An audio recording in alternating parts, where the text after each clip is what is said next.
and you are watching another Blewett Blitz film review.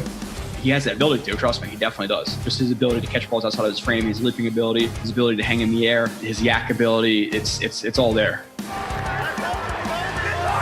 Lowers his helmet, low man wins, bang, rocks a guy. Hall running free, Breece Hall inside the 10, he's gonna score!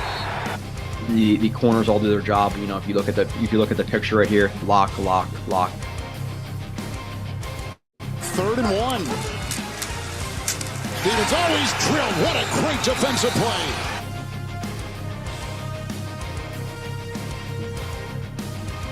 I don't try to Monday morning quarterback any of the reviews I do, and I'll try to be honest with a lot of the things I put up.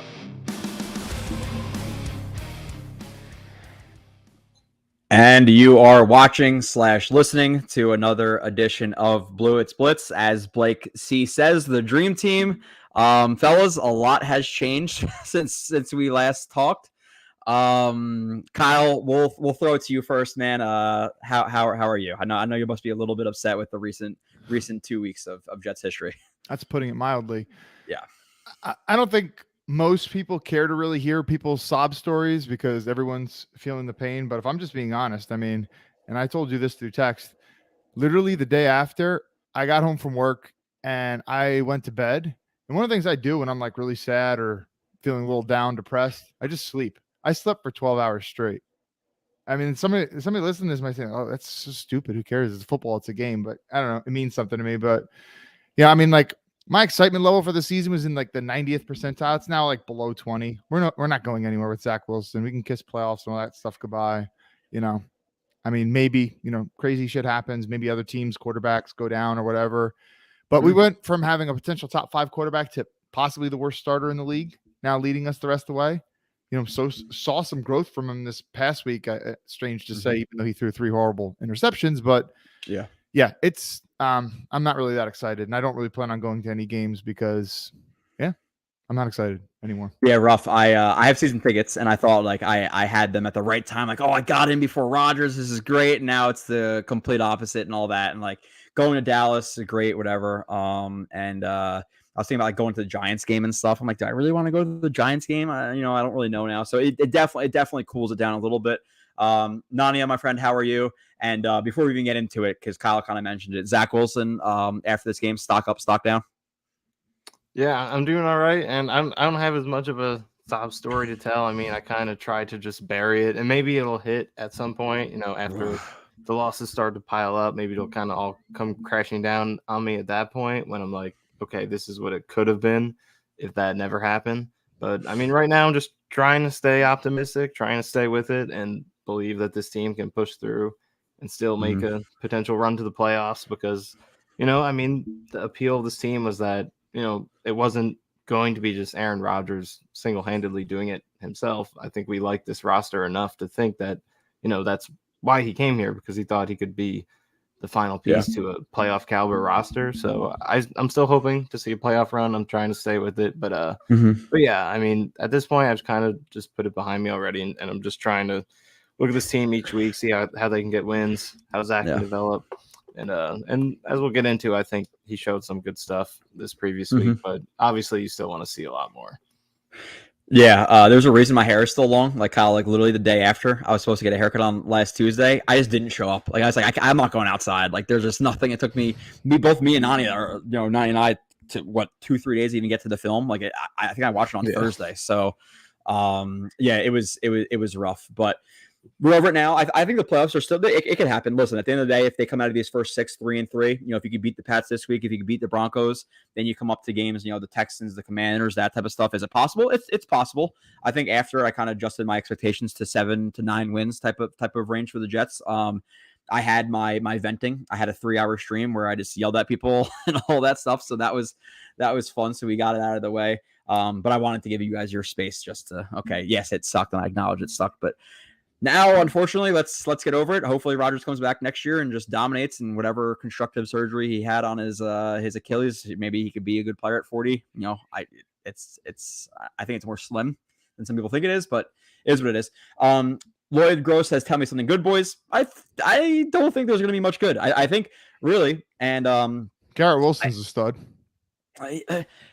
Yeah, but and even with it, even with Garrett Wilson in that game, like did he perform to top 5, top 10 receiver level? And in my opinion, he didn't.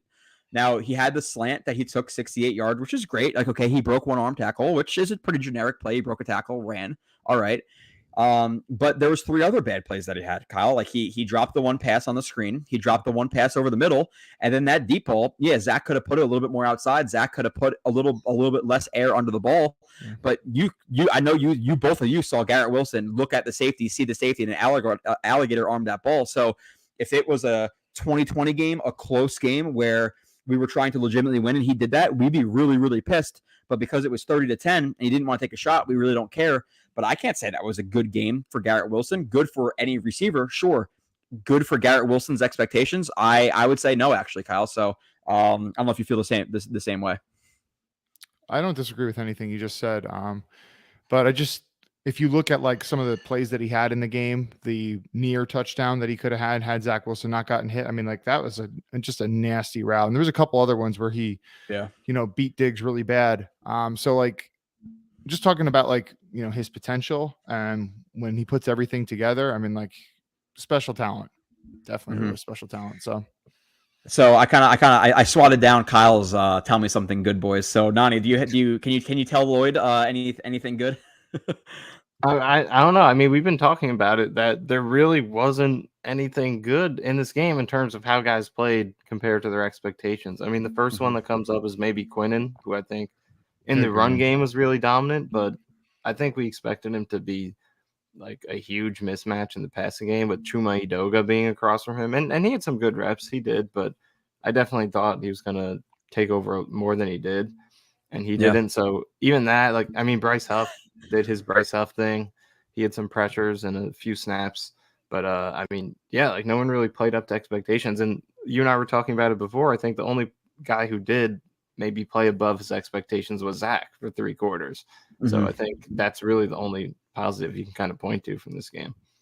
Yeah, I'm gonna hit the super chat the super chats really quickly. AP14 with a $5 super chat.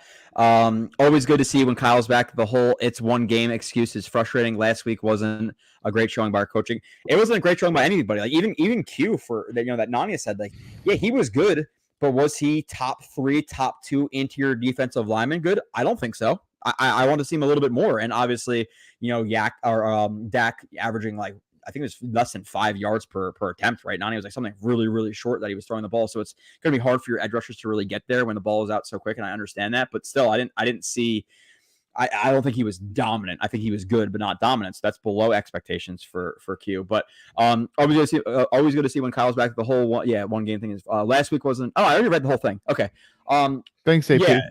Yeah, I appreciate AP, and we're going to go over it a lot. There really wasn't anybody who was impressive in this game. It was legitimately a stinker, and I think can we give some excuses to the Jets? Like I think after coming from you're so high going into the season, you're so pumped up. You have the low of the Rodgers injury. You have the excitement of the rise back up to the win in overtime.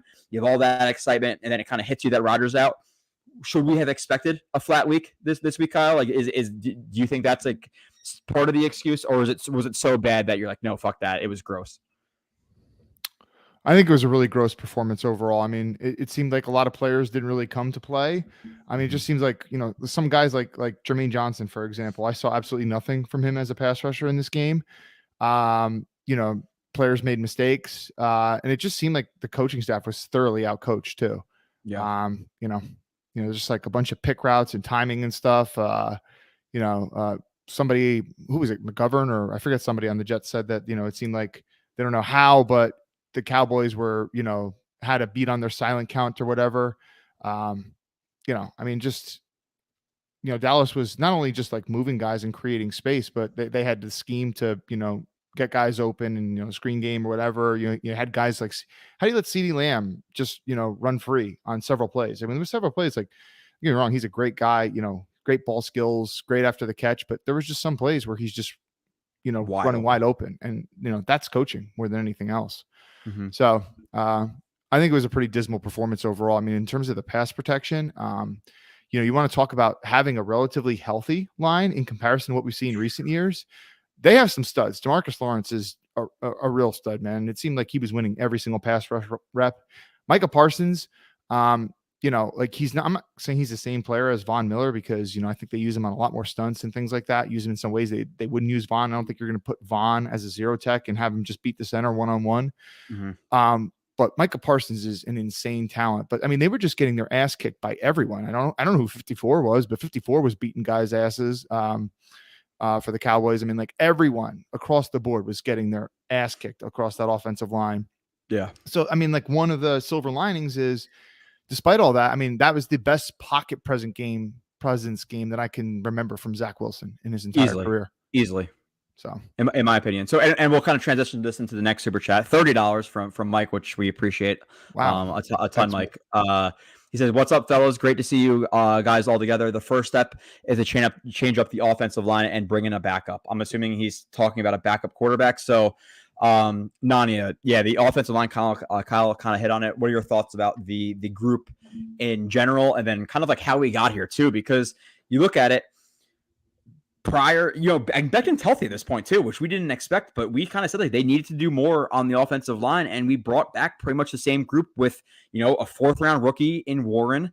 Obviously a 2nd round rookie in Tippmann, which we like. Okay, center might be solved. Great, that's great, but in a season where you expected to have Aaron Rodgers, an immobile quarterback at this point, 39 years old, and Brown and Becton are your answers, it's just not good enough for me. So, and I know people talk about, oh, well, they tried for Orlando Brown, they tried for this guy, they did that. Well, guess what? Regardless of what they did or didn't do, there wasn't another big time tackle brought in here, and that's a problem to me because we identified that as a big problem last year.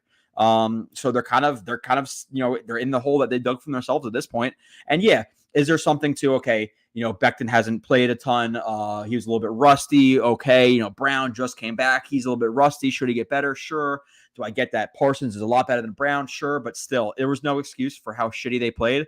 70+ % rate on Zach Wilson is ridiculous. So, yeah, your thoughts on the offensive line? Yeah. I mean, we talked about it all offseason that, I mean, for the most part, we viewed getting another tackle, like a starting level tackle, an upgrade was a necessity, but offseason kind of just went along and they never did it. And we kind of overlooked it. And, the optimistic view was let these guys get chemistry once they get healthy. It's a veteran group. And Dwayne Brown, like he played through the injury last season. He's going to be good now that he's, healthy going into the season. But now here we are in week 3. He's already dealing with shoulder and hip injuries, apparently. And he might not even play this game.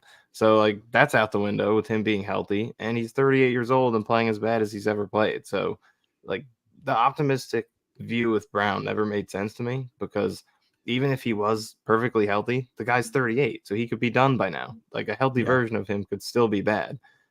It's not like, he got healthy, he's going to play great, guaranteed. So, viewing him as a starting option never made sense, especially because we've said this every time we discuss him, but when they brought him in last year, it was to be a backup to George Fant and Mekhi Becton. And then he just got thrown in because Becton happened to get injured at the same time that he was visiting. So I don't understand. And he didn't play well last year. I know he was injured, but I don't know why they ever got to the point where he was viewed as a viable starter. So yeah, this is kind of the hole that they dug for themselves by making these the only 2 starters. And I think Becton was, decent in the first game. This game, I mean, nobody was good in this game, but he was maybe the least bad. But I mean, hopefully in the long run, you look back at this game and you just say like, okay, the Cowboys have the best D-line in the league. They're blowing up everybody. But even by those standards, even if they are the best defensive line in the league, this is still probably going to be their best game of the year. Like, it was unacceptable no matter who you're facing. So yeah, we'll see what happens. With Brown having injuries right now, I mean, the way he's playing and now he's banged up, how do you even put him out there? It's just hard to really justify it. So, I mean, we'll see if they go to the AVT route, put him at tackle, start Tippmann or Schweitzer at guard, or if they, I mean, you have to consider this as an option. I hope they don't do it, but do they just throw Turner or Mitchell out there? Hopefully not. I don't think any of us would want to see that, but maybe they do. So we'll see. I mean, what do you guys think? Like, if Brown weren't to play this week, what would your starting O-line be? Oh my God. Yeah, Kyle, go ahead. You answer that question, Joe, but I do want to say something else that popped in my head regarding the offensive line after you answer Michael's question, Dude, Joe. like I don't even know because like Mitchell hasn't played there a ton. I don't know how much he played there in camp. You don't trust in Carter Warren, so it's either you move Becton to left tackle after he's been at right tackle for months, or you put Billy Turner in there. Like, is that the answer right now? It was so bad, man. Like Brown was terrible. The fact that they isolated him as many times as they did, they didn't give him help was a joke. Becton had what, 3 penalties, at least 2 or 3 penalties. And he was allowing some consistent pressure. He didn't really have a good game. AVT, allowed For losing all that weight, he doesn't look quick. I'll tell you that. Yeah, AVT allowed the pressure that hit Zach Wilson's elbow or arm that couldn't get the pass off to Garrett Wilson for the wide open touchdown. He also had another play where he allowed a guy, a pressure. Connor McGovern was terrible. Laken Tomlinson, some people online are like, oh, he played well, and I went to watch the game. I was like, he didn't play well. Like, there's at least 2 or 3 plays he where knocked Micah Parsons down one play. Dude, yeah, like he was gross on the one play where like it was one screen pass and you can't get beat to the inside, and he immediately lets the guy beat him to the inside. Like it was so bad from the offensive line. Again, Mike, like I understand, they're the best defensive line in the league, and you kind of like you counted yourself, but it's like it doesn't matter about the defensive line. 70% pressure rate or higher is never acceptable. Never. Right. It doesn't matter how good the offensive line is or how good the defensive line is. So the offensive line, was an absolute joke in my opinion. But Kyle, before I get to the next thing, you have another thought about you started this off by kind of posing the question about Brown and how they tried to go and get other guys like Orlando Brown, and it didn't really work out for whatever reason. And as you started saying this Thomas Jefferson quote came to my mind, which I generally like this quote. And he said, quote, "In matters of style, swim with the current. In matters of principle, stand like a rock." And Joe Douglas has kind of built this reputation in free agency. Oh, when we have a free agent number that we like, we're going to give this guy this, and we're going to stand principled on it. We're not going to move. Take the number or leave it. And yeah, they made an offer to someone like Orlando Brown. But it makes you wonder, in this unique year where you're going out and you would normally trade first-round picks for an older quarterback, but it's Aaron Rodgers, so you're kind of going against your principle there, in trading massive draft capital for a very old player. But you wouldn't do that with a free agent offensive line signing. So it just makes me wonder, like, if you're kind of going to go all in for the quarterback, then maybe you also break your principle for offensive line. I don't know. That's just what came to my mind. I was curious to see what you guys thought. Yeah, no, and I agree with that. Like, at a certain point, we might have to overpay for somebody. Like I was willing to maybe overpay for a receiver too. And we talk there's so many things that we've been bringing up that we'll get into, like backup quarterback. We said, how long a quarterback? Teddy Bridgewater, $3.5 million, $4 million. Is it going to be Case Keenum, Colt McCoy, Taylor Heineke, whoever it's going to be? We talk about it for months. So if Zach Wilson goes down and Tim Boyle enters the game, I'm gonna bug out. And then, like, I don't know if these are exact quotes from Saleh, because I haven't been listening to their press conferences, but they're saying, like, oh, well, if we add a guy, he's not going to be ready for this week. Well, if you don't add him now, he's not going to be ready for next week either, you dumb fuck. So, like, let's add a guy. Like, what are we doing here? Like, I'm not saying trade for – you don't have to trade for Brissett or whoever, because those guys might not be tradable because teams want their backup quarterbacks, but get something. Tim Boyle should not be the backup quarterback, and we've been bitching about that. All 3 of us didn't necessarily agree with the Laken Tomlinson signing and how much he got. All 3 of us didn't necessarily like the Uzama signing and how much he got. And look what he's doing now. Which somebody said the over-under on Nani is saying he's a bad run blocker at 2.5. I want to put that at 0 because Nani is going to say he's a terrible run blocker. He's not even bad. He's been terrible. Yeah. So like there's legitimate questions about some of his talent of evaluation in certain aspects. So again, I agree with him for 90% of stuff, but the fact that we ran, I think what was it, like 11 personnel like 70% of the time or something, Nania, and how many times is that Cobb? And how many times in the offseason we said, regardless, like we need to add another receiver, especially after Corey Davis went down. We said that Cobb/Hardman at receiver 3 is not good enough. And we're seeing right now that it is not good enough. And there's people talking about, oh, Hardman's going to do this, Hardman's going to do that. And we'll talk about the coaching and stuff and how he's not involved. And I think he should be more involved. But what is he doing? Like, we bitched about this for months, and now we're seeing it, come to life. So it's just funny that all the things we bitched about are kind of coming, are kind of coming up now. But let's keep going to the chat a little bit. By the way, I can't pull up super chats because I'm not logged in to StreamYard. Okay. So. Okay. There's another one. Andrew P said Zach getting over the Pats mental block would be huge. It would be. and I appreciate that. We're going to get into Zach in a little bit, because I just want to get all the negative stuff out of the way, and we appreciate the $2 super chat. I'm going to tell you right now, if they lose to the Pats on Sunday, I'm going to have serious problems, because I'm going to be there. I can't take 15 losses in a row. That I've probably been there for 7 or 8 of them. I can't do it anymore with the Pats, so they really need to beat them. But definitely appreciate the super chat, Andrew. You mentioned the coaching before, Kyle. Coaching. What are the problems that you have with it? Because I have a litany of problems with the coaching in this game. Why don't you tell me, and then I'll comment what your problems are. So this is what I wrote down in my notes. 1, Breece having 4 carries.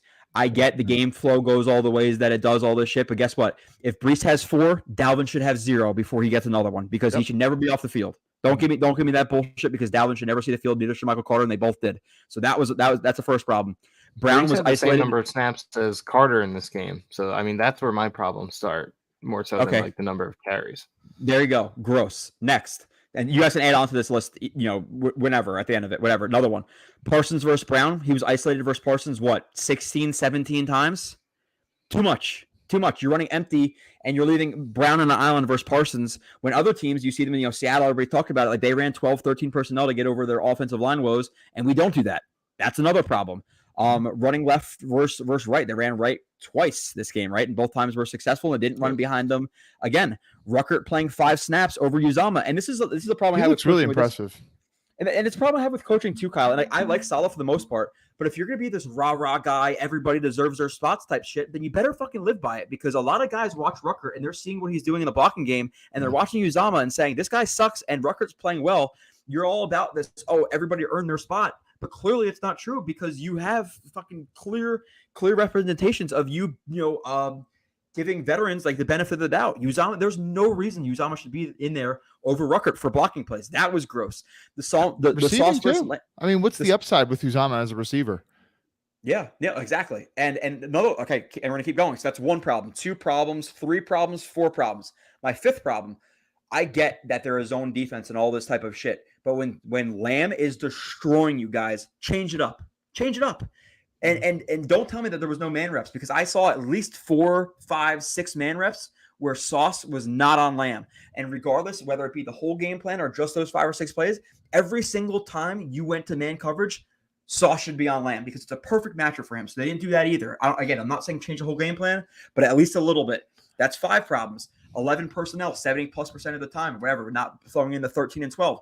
That's another problem. That's 6 things. Cobb instead of Hardman consistently. That's 7 things. Not using Hardman on any type of vertical route to spread out the defense, not using him on any type of jet sweep, any of that stuff. Listen, I get that Rodgers is so good in his pre-diagnosis of like before the snap and all of that stuff, where he doesn't need the motion and he likes it to be stagnant because he knows what he's looking at. Great.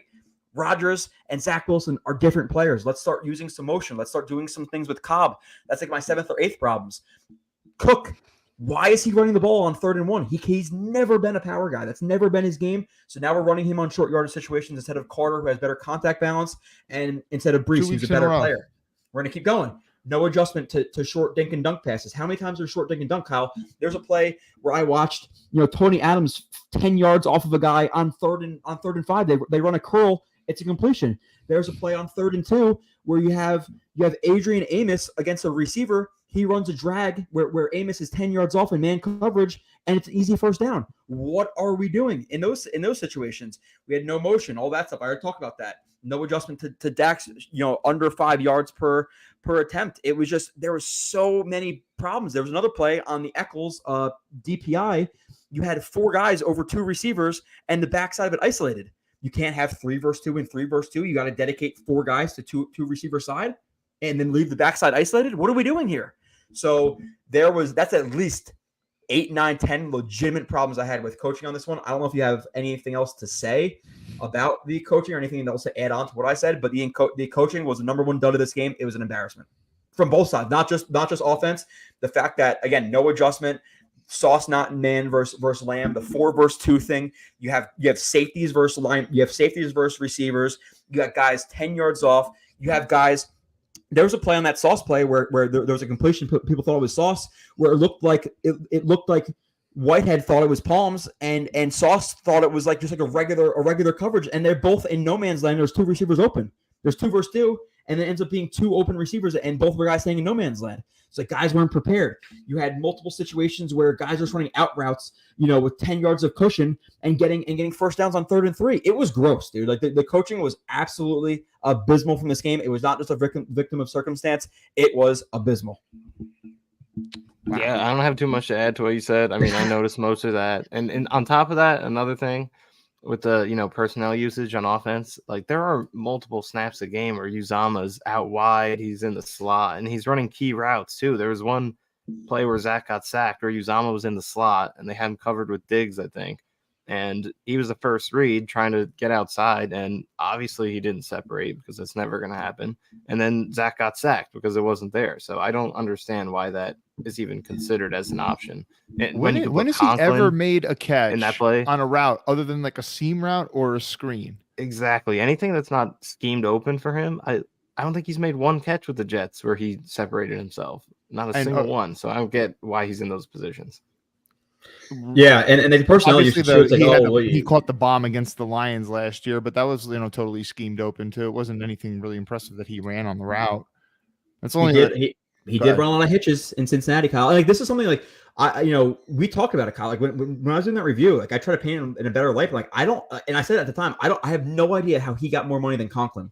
Like how is that possible in any world that he gets more? Is it because he's a good guy? Like I'm not paying $4 million for smiles and jokes and Broadway shit. So you made a big deal about that every time we talk in the offseason. No, that matters to me. It 100% does, but it's not. It doesn't matter enough to pay him $8 million.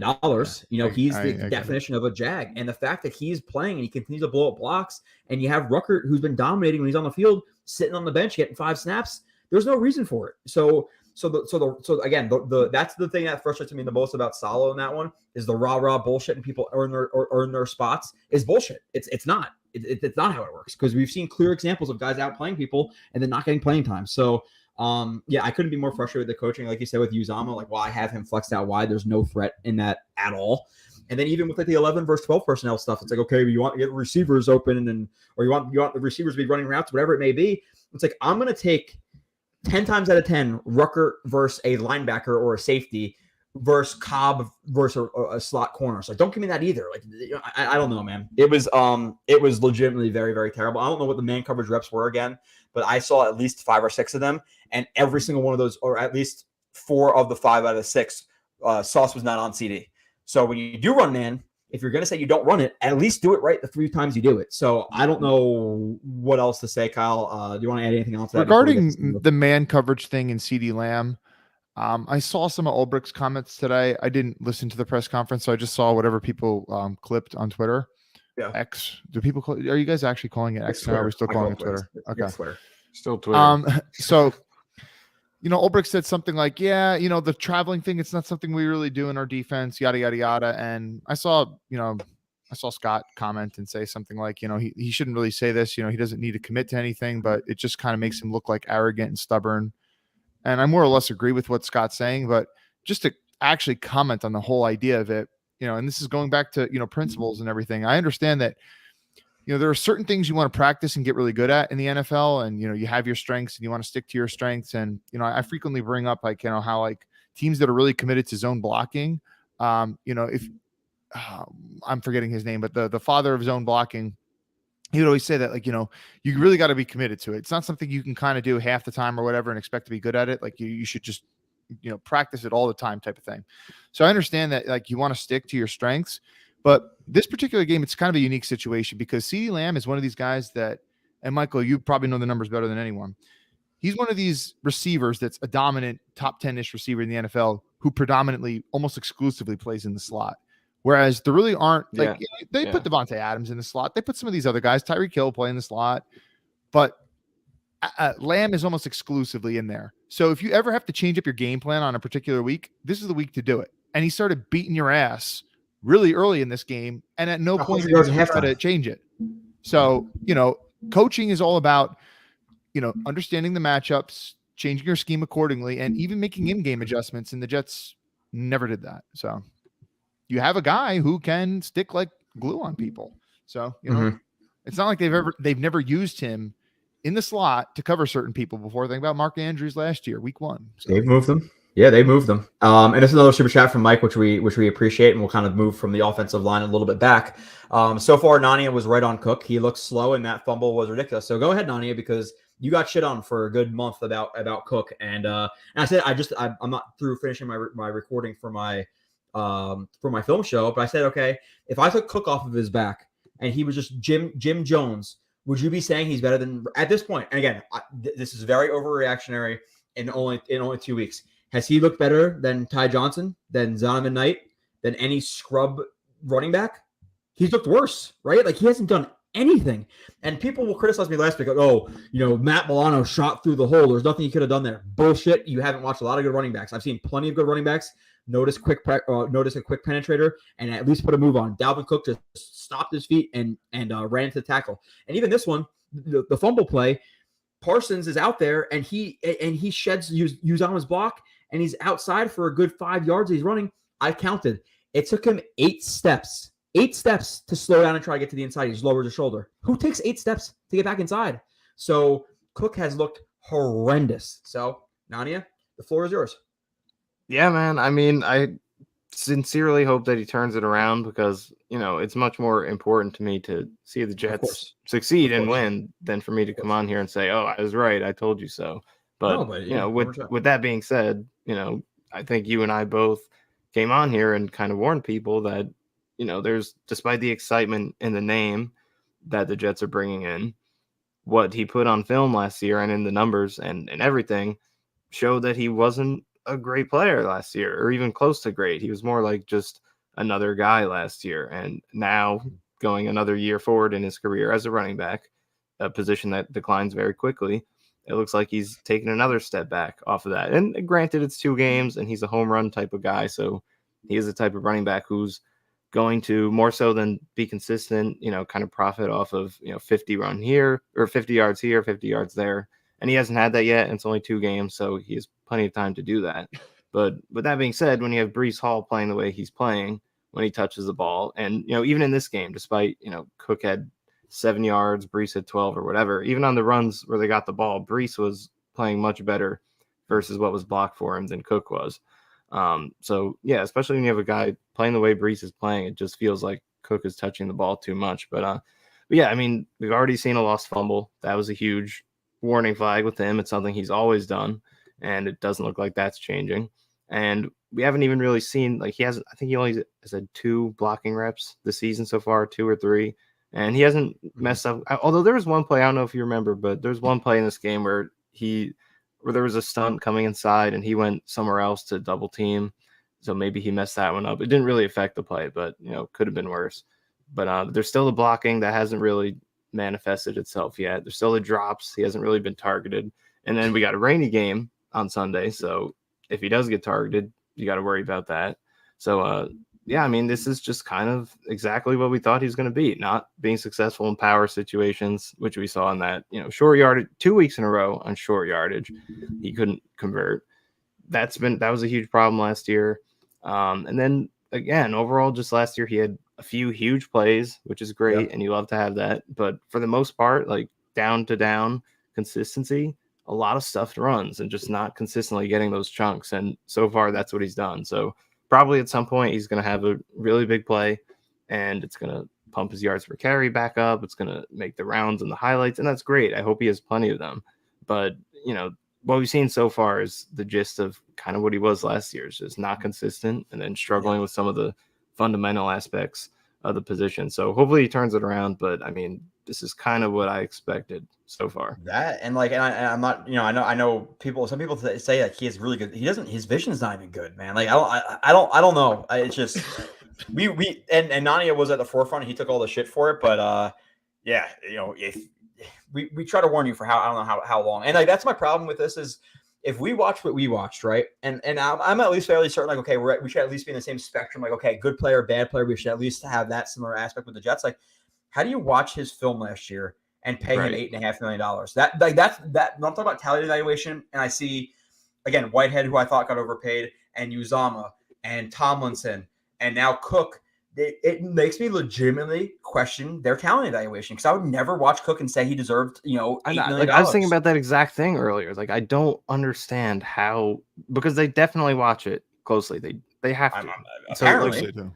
Apparently, maybe. At least they're supposed to. So, like, how do you come to that conclusion with him, with Uzama? 8.5 is it like just a makes top me 10 think running back too, right? I think there's just a lot And then more have no interest in DeAndre involved Hopkins. with this, than we would like there to be. Like, I think you and I and all of us, we watch it, we try to evaluate it based on like how good of a player are you, but it really seems like there's no other way you could give Cook that number based on the way he played last year at this stage of his career without it being influenced by we need to get this star big name player. Yeah. Along Is that just Rodgers It's just walking into Joe Douglas's office and just putting his balls on his desk and saying like, hey, sign this guy? Because there is no reason to pay him $8.5 million.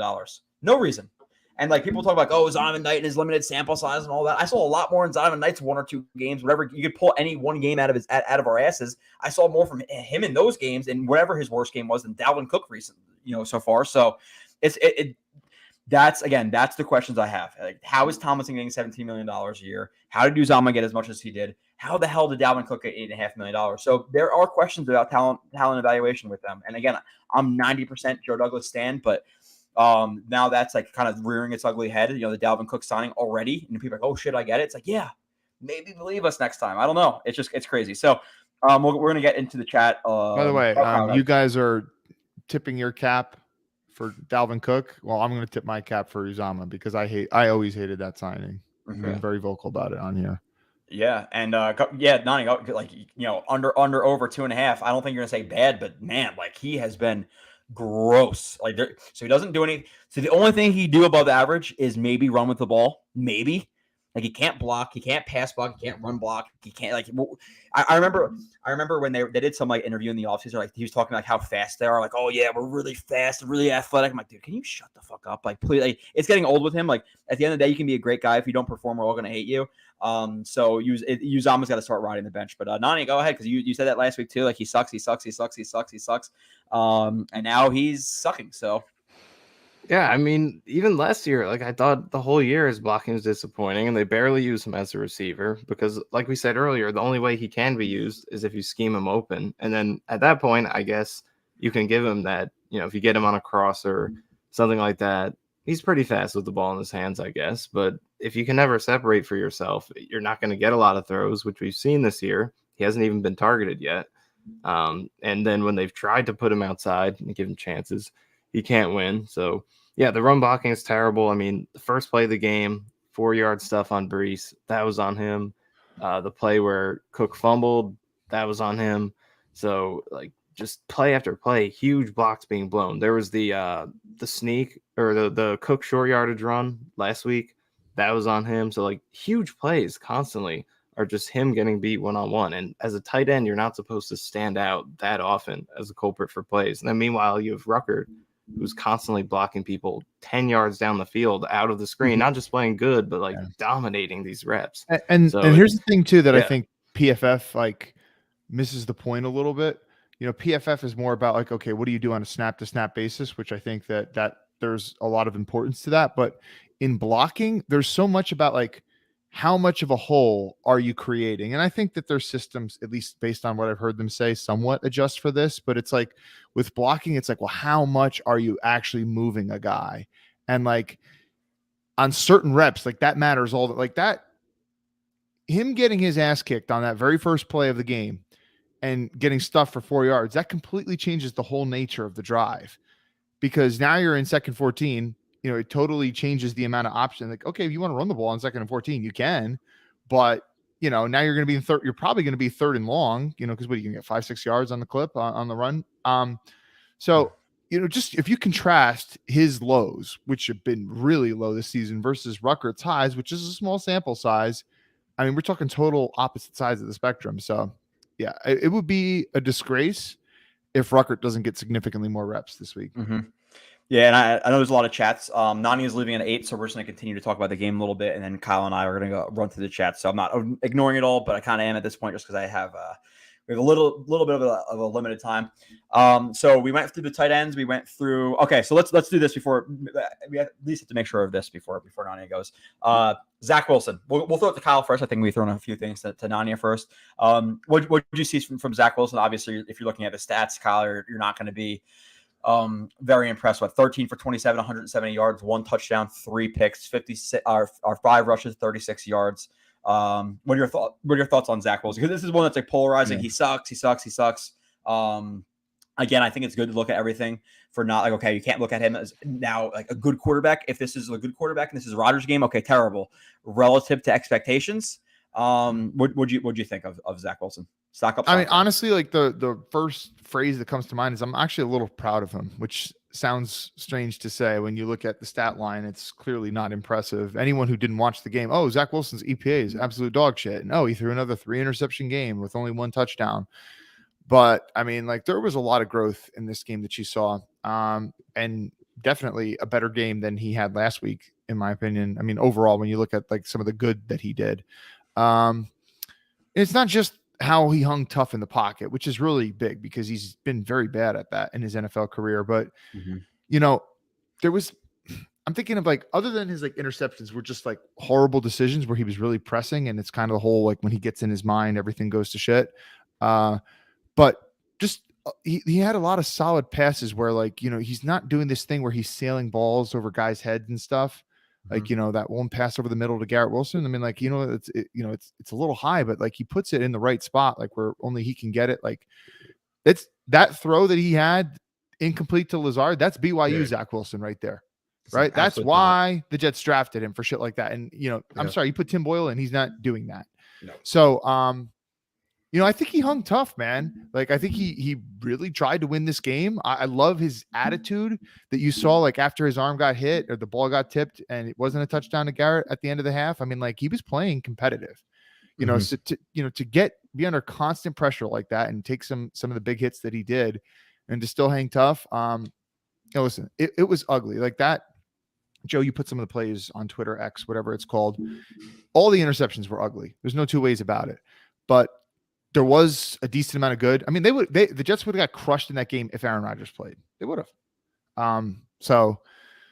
But I'm not saying that, you know, oh, well, Wilson's the answer going forward or anything like that. That's not what I'm saying at all. But I saw growth and I'm proud of him based on that performance.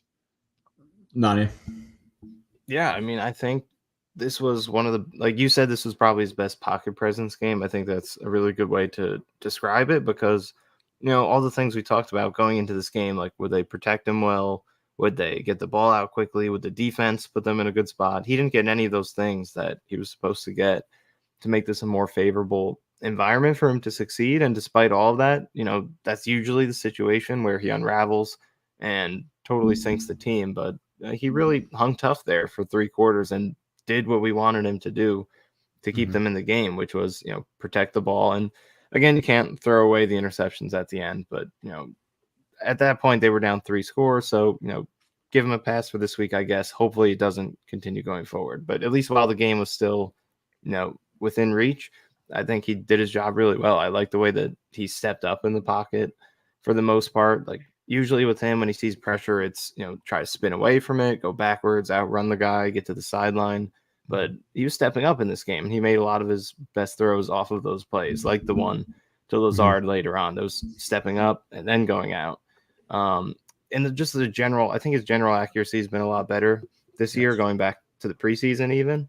Sure. We're not seeing as many of those screens in the dirt or above guys' heads or passes in the flat that are just not even catchable. Like we're not seeing those throws anymore. And that's not to say his accuracy is perfect, but he's not leaving easy throws on the field as often. And I think even some of the passes he is completing are, you know, more consistently in perfect spots than usual. I feel like even in some of his best games, not always the most perfect accuracy, even on completions. But in this game, like you look at the touchdown to Wilson, that was perfect in order to let him run through that in stride. Obviously the Lazard throw, but there's a back shoulder he had to Garrett Wilson, which was perfect. Or a very good, well-placed throw, even if not perfect. But yeah, I think it could have been. Yeah, it was a tough catch, but still, like, I think you're seeing more throws like that where it's like, the placement is good. He's doing a better job making it catchable. Overall, I think the accuracy is better. It's getting closer to average, much closer to average than I think he has been in the past. Yeah, and there's a few throws I think it could have been like better placement. There was the one deep on the left sideline where it wasn't the pick play, but I think he could have put it a little bit more, leading Garrett Wilson to the outside. There was that fade ball to Garrett Wilson that you just talked about. Could have been a little bit more to the outside, but there's only like 3 throws that I can think that he missed in this game.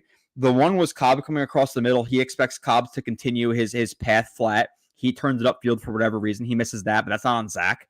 There's another one where he throws it to Lazard back shoulder, which is actually a good throw. And Lazard kind of bitches it a little bit. Like, he doesn't fight for the ball, and then it just goes right by him. That was not a bad throw by Zach Wilson. Actually, a really good idea. And then another throw, he misses Garrett Wilson on a scramble drill. They were like a sail concept. He rolls out to the right, and then Garrett Wilson kind of like throws by a dig, and he sits there. But that was more of him and Garrett Wilson not being on the same page. I think he expected Garrett Wilson to use the throw by and then sit there. And if you watch, Garrett Wilson kind of just floats to the left a little bit, and he just misses him to the right. So it's like, okay, like, not so bad, but past that, like, he had 2 screens that from Breece that were dropped. He had Garrett Wilson on a screen to the right that was dropped. He had a ball over the middle to Garrett Wilson that was a little bit high, sure, but that was dropped. He had the picks. Yeah, okay. The one he was rolling out, he has to see that DB in the flat staring at him. That was the worst one of the game by far, in my opinion. The last one was, should he have checked the guy to the left of Michael Carter? Yes, and maybe known that Michael Carter was going to sit it down. I think he thought Michael Carter was going to continue to the outside. He sat it down. It was a pick. Okay, understandable late in the game. The second pick, yeah, do you want to see maybe a little bit more or a little bit less air under the ball and get it there quicker? Sure. But again, that was on Garrett Wilson just as much as it was on Zach Wilson as well. He didn't fight for that ball. He alligator armed it. We all know it. We all saw it. We all saw him look at the safety there. So, like, yeah, sure, a bad play, but and this is the thing. Like, we'll shit on Zach Wilson. We'll talk positively about him. His pocket presence was much better this game. His accuracy, just the poise. How many times was he scrambling out? Like, you see him checking around him, realizing he has time, getting the ball off to people. So, like, yeah, there was a few bad plays and the picks were bad, but dude, like, in terms of like a mental processing standpoint, comfortability in the pocket, accuracy, I was legitimately impressed with him. Again, minus the picks, which it is what it is, but I give him credit. Stock up from that game. I don't give a shit. He had I give a shit. He had 3 picks. We have to consider that, but those first 3 quarters, they all came late, and you needed to make something happen at the end of the game. Yeah, so they're more forgivable. You're praising him for all this, but like, yeah, his pocket presence and his comfortability in the pocket was legitimately a massive step in the right direction. The accuracy, massive step in the right direction. Him seeing leverages and throwing guys open, Garrett Wilson, Lazard back shoulder, all that stuff was legitimately impressive. He saw Garrett Wilson open for a touchdown, and his freaking arm gets hit. So, like, it's, I give him plenty of credit, and Zach Wilson did not lose this game. I think he was the only player in the game who played above my expectations for that player. So stock up for him. And if he could play like that next week against the Pats, I think we win. If he plays like that last year against the Pats, both times we play him, we probably win those games. Like, we could, almost certainly you win that second game. Yeah, you win both games easily, actually. You win both games. In my opinion, you win both games. I think, he was pressing at the end and all that stuff. Because he was the reason they lost both games. I mean, the team was solid overall, and a bullshit call by the refs in the first game.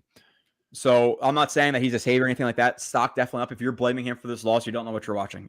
When you're pressured 70% of the time, it's no quarterback's going to be able to win that game for you, unless you're Mahomes. So I was legitimately impressed. I'm sure there's a few other plays, obviously, I'm missing, but yeah, definitely impressed with Wilson. Have anything to add on for? I know we kind of a little bit glossed over. Anything else to add from Wilson in this game?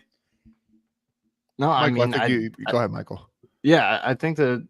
You want to see the production at some point, and at some point you want to be able to say, here are all the highlights, here are all the yards, the points, the wins, obviously, and not have to sit here and justify, he has 3 interceptions, 170 yards, all that. Of course. At some point you have to get there. But in this one specific game, everything was against him, and that's legitimate. It's not even excuse making. Like, all of us were anti Zach Wilson, even being the backup going into this season. So, we're not Zach Wilson apologists or anything, but if you watch the game, it's clear as day that, Aaron Rodgers isn't winning that game. Like you said, probably nobody except maybe Mahomes could pull that off in the league right now. So like it was clearly just the worst circumstances that they could have given him in his first start, being on the road against a great team. And despite that, he showed some of the best poise that, we've seen from him. The accuracy is improving. So there's a lot of very tangible stuff that you could see, like for people who have watched every play of his career, as everyone listening to this has, and as we have on film plenty of times. Like it's very clear that there are differences there. Now, will it translate into the Jets winning games, being even an average offense? We'll see. There's still a lot of time left to determine whether that'll happen. Maybe that's the best game he plays all year. So we have to see, but I think there was some very real progress there. And it's carrying over from some of the things we saw in the Bills game, some of the things we saw in the preseason. So there is an upward trajectory happening there throughout what we've seen from him this year. So it's trending in the right direction, but we'll see if they can support him right, if he can keep it going, and especially, keep his confidence up after finishing the game the way he did, which I think he will. I think he knows that, he changed his mindset towards the end there. So there are things to be optimistic about that are legitimate, more so than just grasping at straws. I think you can be truly hopeful about what he did in that game. So I want to throw a question to Kyle, and I want you to answer it as well, Nani, after Kyle does, and then we'll let you go. Nani has to go record a CYJ podcast with Ben Blessington, where I expect an apology. We'll see if it's issued. They've been dodging it, but we'll see. We'll see if it's issued. You have to tune in. We'll get it in there. I'll get it in there next time. I'm gonna write a note. I don't even know what you're talking about. Make sure. So Kyle, I'm gonna throw it to you, and then again to Nani after. Again, and this is much more process versus results, which I think all three of us are 1,000% in agreement. The process is much more important than the results. Sure. Process wise, like was this, and I don't know if you have any or specific games in your mind, but like in terms of like power ranking Zach Wilson and the process of this game, do you think this is one of his better games in 3 years? Which again, it says a lot. Obviously it says a lot. We all know we were saying again, not even a backup this year. We didn't. And part of my problem with this too is just to throw this in quickly before I forget. Like you're seeing the progress that Zach Wilson made from last year to this year with sitting on the bench and learning from Rodgers and all that stuff. And it makes me think of, okay, well, if we brought another backup quarterback and he could sit on the bench for this entire year, would he have been even better coming in? So you're almost like maybe hurting his development by having him coming in. I'm still going to be always frustrated about us not bringing in another backup quarterback and just letting Zach have like a true redshirt year. Regardless, it is what it is. But Kyle, in terms of some of his like most impressive games, and again, one touchdown, 3 picks sounds terrible, but again, the process, where does this game kind of fall in Zach Wilson's career? It certainly has to be in the top 5, unquestionably. When you look at the way you phrased it, process versus results, it might not even be a stretch to say that overall it's his best game because,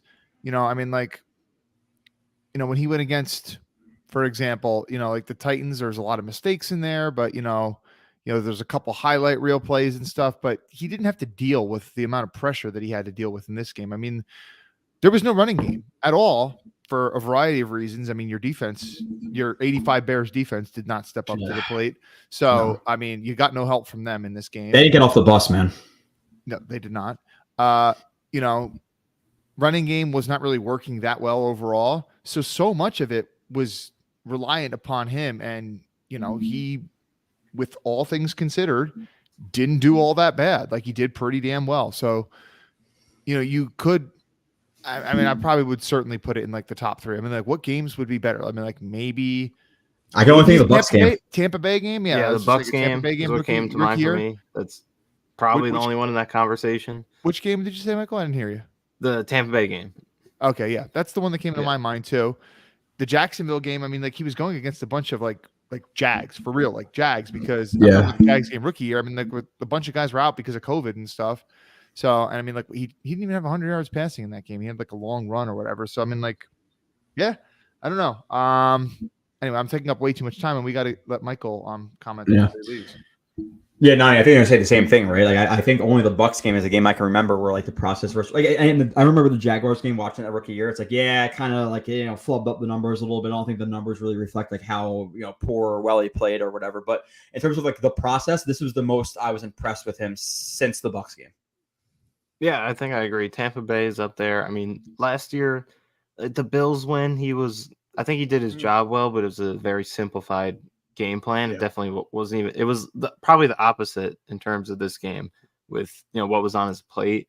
I think the Dolphins game last year that they won at home, I think was pretty good. He didn't have great stats in that game. I know he got a lot of yards on the one catch, but again, process. I think he didn't really make a lot of mistakes. Breece in that Hall game. was wide open on the play. I mean, like, yeah. So I mean, this is up there, and like just ignoring the box score, purely looking at the film, and just seeing how he handled his responsibilities on each play, it truly is up there with that Tampa Bay game, I think, which is encouraging. So hopefully, like I said, hopefully it translates into something real sooner rather than later, because you can't justify the 10 points and the lack of production forever. But it did look very promising. Yeah, and now Nani is off to write 100 reasons to believe in Zach Wilson article. No, Nani, I appreciate you jumping get on. To that point. Yeah, Nani, and also I'll bring up what I gotta apologize for. I think I will bring it up on Cool Your Jets, but we can discuss it here. So I did challenge you to some reps in the parking lot before the Bills game, and you were probably like 10 beers deep. You had overalls on, so I had the advantage. But I come out here and I try to beat you on a route, but you give me the press. I wasn't ready for it, and you drive me like 10 yards into the cars. Eventually, I mean, we got the best pass pro of all time, so I improvised, separate a little bit, like 10 seconds into the play. But yeah, that wasn't my greatest rep. I was not prepared for the press. I got to have my hands ready, so I'll be working on that in practice for sure. Till next time, Nani. We appreciate you. All right, thanks, guys. See you, Michael. Yeah. That's all that was about. It's a little bit of ribbon. But okay, so Kyle, we'll move through the rest of the chat. We still have some things to talk about with this game. The defense, and kind of go through players individually. For the offense, let's just hit on the rest of the offense before we get to the defense. We talk about the offensive line. We talk about the running backs, even Breece, dude. And let's hit on this really quick. Obviously not the best, looking at the stat line, 2 drops, 4 rushes for 9 yards, not ideal. The drop, it was literally like, you have a 5-yard ball path and there's 3 guys in the way. It's really hard to catch that ball in real time. So I'm not going to really kill him for that drop. But like, give credit to Zach on the play for, all that congestion to even get that. I mean, it's subtle, but it's a good pass. No, for sure. But with that, Kyle, my thing that really pisses me off, and I know it pisses you off too, the 4 football emoji tweet. Did you see that after? I did, yeah. Okay. Yeah, thoughts on that, man? Because like I we're supposed to have this locker room that's so tight together and all this stuff, and all these good locker room guys and all this, whatever. And you have Breece who comes out and he's kind of frustrated after the game and he says, well, I only got 4 carries, and like even now it's like, ooh, like okay, like, I get it, but like relax a little bit. Still wasn't gonna make us think about it, but then following that up with 4 football emojis and then deleting it. What benefit does that do for you? Like, legitimately, what benefit other than making you look bad? Like, you're going to have some guy on Twitter with 12 followers like, yeah, Breece, you should have got more carries. Like, does that make you feel better?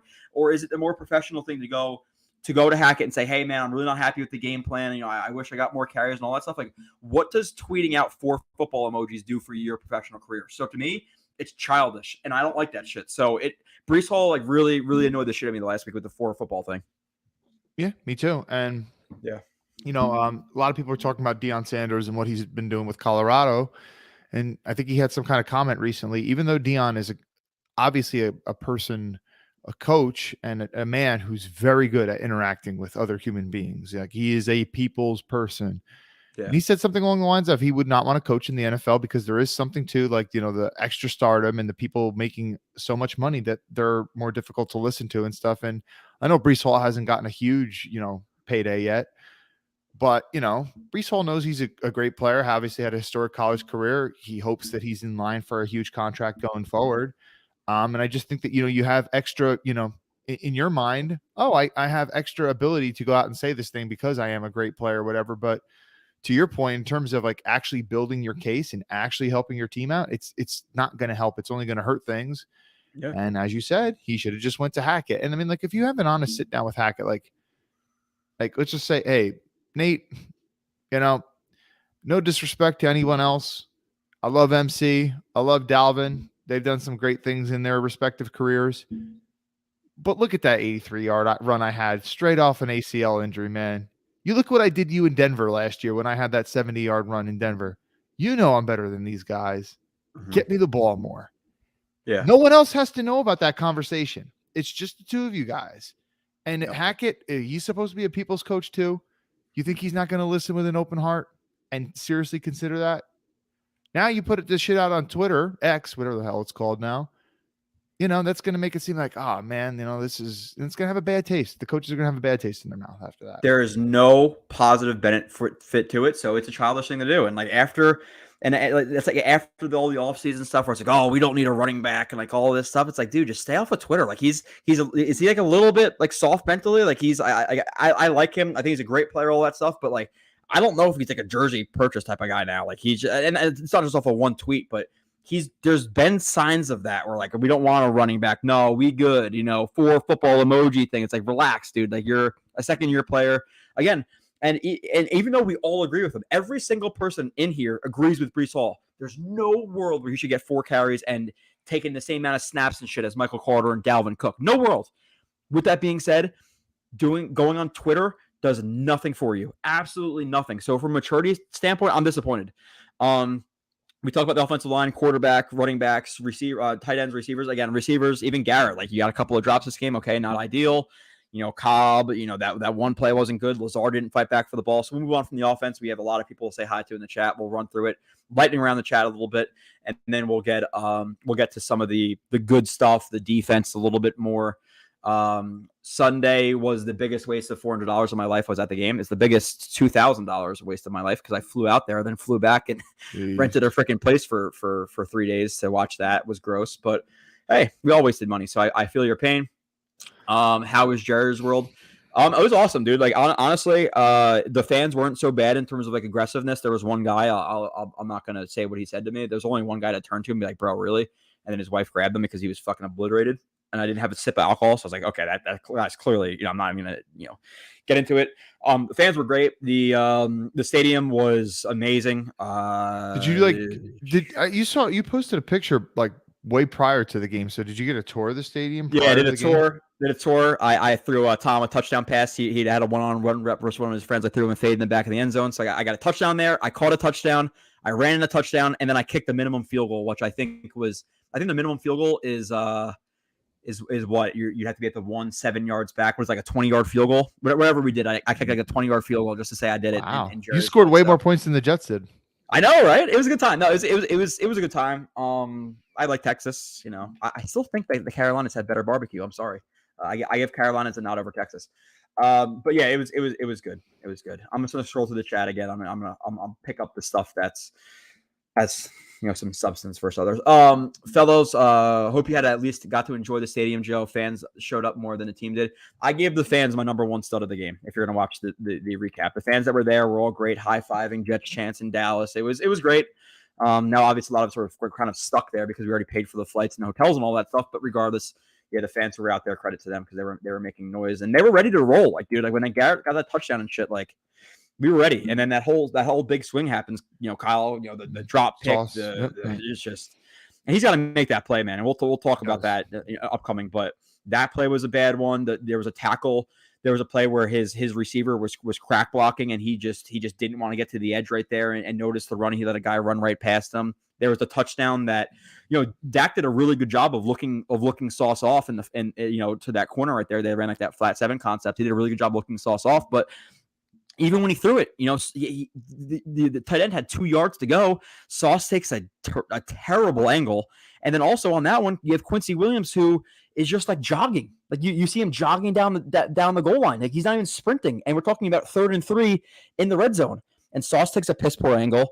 And Quincy's jogging. Why are we not trying to get there? Balls out fast. I don't know what the hell was going on with the defense, but he didn't have a brutal game. I remember after we were with the Cowboys fans, Sauce, sorry to say this, guys, or sorry to say this to you guys, but he had CD Lamb had 12 catches, 180 yards on Sauce. I'm like, dude, absolutely no way. That did not happen. I didn't see that. How could someone be that dumb and say something like that? He had 4 catches for 29 or whatever, 29 yards, whatever it was. But that wasn't that. It's, listen, you want to be a top corner in the league, you're catching that pass for 6. I know what happens. You got to make that play. The tackling, he's got to improve it, man. You cannot shy away from contact. He's late to react in the run game. That one play, again, the crack block, he didn't react well to it. And then that touchdown was on him and Quincy. You have to take a better angle there. You have to notice where he's catching the ball. I know we got looked off, but terrible He barely got a hand on him. He was 2 yards away. So Yeah. he has to get better at tackling. He has to finish picks. Yeah. No, I mean that guy should be stopped for no gain on that play, essentially. Yeah. And in terms of tackling, yeah, he's too. I mean, I know he's got long, gangly arms and always tries to, rip the ball out. And he did rip the ball out on CD's really long catch. But, you got to put your shoulder in there more, Sauce. Stop trying to use your long arms and arm tackle people because that doesn't work at any level of football. He's got to be. He's a little soft with tackling right now. He's got to, and he wasn't necessarily like that in college at Cincinnati. So we'll see. Yeah, he was never a good tackler, but I mean, he was physical. He would get physical. Like it looked like he was like avoiding contact at times. It's like, what are we doing here? So it was just not. I don't know if he's in his head because of the first game, and now he's allowed a touchdown and whatever. I think it was equal blame on him and Quincy in that touchdown. Just bad effort by Quincy and terrible angle by Sauce. It was just an abysmal angle. So the Jets O-line was killing the limiting factor. Every QB rib, knee, and Achilles keeps reminding us. Okay. Hawk, what is up, my friend? We'll keep scrolling through the chat. I know Hawk is probably again, and Hawk, we could be positive about Zach Wilson. We're always gonna be honest. So let's keep moving on. Q was the only consistent solid player though. Even Q, Kyle, and again, I get that the yards per average and all that stuff. Q had a good game. Did Q have a game where you thought he was a top 3 interior defensive lineman in the league this game against Chuma Edoga? I didn't see that. So even relative to expectations, Q disappointed me in this game. Yeah, there was definitely, Chuma definitely got a lot of help from the center, but there were a couple, not a lot, but few reps where it was one-on-one and Chuma definitely held him up. And it's like, yeah, that's embarrassing. Number one, Chuma sucks and he's always been soft, but the guy was drafted to be a tackle, not a guard. So yeah. Q, you should dominate him. He didn't have good power at tackle either, so I was surprised. But AVT, yeah, it's the worst. I would say it's the worst he's looked at least since his rookie year. Hawk says Dax yak is whack and yak and Zach is Jack Mac gonna crack. Okay, I'm done. All right, thanks, bro. Okay, let's see. I'm just gonna keep scrolling through. I'm gonna apologize for all this. And the missed tackles, man. We'll talk about the defensive line. Again, Q, good. He was the only good player on the defensive line. Woods, nothing on the pass rush. JJ, few effort plays. Woods wasn't even good in the run game either. Yeah, he got moved a couple times. JJ out of his stance. Didn't do much of anything. He had a few effort plays, maybe. Yeah, I mean, he saved the long Tony Pollard play. The backup defensive line of like Solomon, Thomas, Clemens, Woods, and Lawson rushing was terrible. Lawson did nothing, absolutely nothing in this game. He looked abysmal. So yeah. the thing Will McDonald needs to suit up next week. There's no way that you should play Carl Lawson and Michael Clemens both respectively and keep your first round 15th overall pick on the bench. Who, dude? I mean, he flashed a lot in preseason, man. That kid's got some. He's got some stuff to him. Mm-hmm. Yeah, for sure. So. Diggs is a stud. He's going to be. I'm assuming he's talking about Trayvon Diggs. You're being a dick. Okay, so the defensive line, Clemens didn't do much of anything. Solomon Thomas didn't do much of anything. Linebackers, Mosley was out of his. Mosley missed the tackle, was completely out of position another time. Quincy missed a tackle on the flat where he didn't close enough ground. There was a flat route. He was standing 3 yards away from for no reason. He could have easily closed up ground and tackled him. He didn't do that. Then missed a tackle. There was the play where he's running out Pollard on the flat and just falls over himself. Oh yeah, he has the play in the red zone I'm talking about where he's jogging at a bad angle. He's in front of the tight end and he lets the tight end's helmet get in front of him. Like terrible play from Quincy. So Quincy was not good in this game. The safeties, Tony Adams, the one play he's 10 yards off on 3rd and 5 and 3rd or 6, whatever. The guy just runs a fucking curl, catches the ball. It's a first down. Like, what are you doing, Tony Adams? He was leveraging himself so badly on that play. You have Amos, who was in man coverage on a receiver who's playing 10 yards off and gets beat on a drag. You have Reed, who got beat on one of the first plays. He held him and had bad technique in terms of being on his heels. So Whitehead had the play where in the red zone, Kyle, and you see him get absolutely cooked where Dak overthrew him, but the tight end was open by 5 yards. Because he just didn't dictate with his hands. He completely let the tight end just dictate to him. So that was terrible. So I thought he was a good player when he had 3 interceptions last week. Did anybody play well on defense, Kyle? Legitimately, minus Q, did anybody play well? And yes, Whitehead, he had that one pick last week, which was good, but he had a missed tackle in this game with Mosley in that one play. Mosley over pursues. It's counter OT. He freaking over pursues. Whitehead comes. He's breaking down 7 yards away and just gets outran and stiff armed. Then he gets beat in the red zone for what should have been a easy pitch and catch touchdown that I could throw because I literally threw it in the same spot, fucking wide open. So like, what went well on defense? It was on top of missed tackles, blown assignments. Like they did not show up at all. Like it's not even okay. Everybody has their day. They out schemed us. Like it was effort too. Like they just looked like they didn't want to be there. I completely agree. No one was good aside from maybe Q, who was, in a game where he probably should have been elite, wasn't elite, but I mean, he did have some really big plays and big moments. So, I'll give Q his due. The most disappointing player to me was probably Jermaine Johnson, even though, he's not showing up on film. Is like, oh, he didn't have a coverage bust and things. He's not responsible for giving up a touchdown, and he did save a touchdown.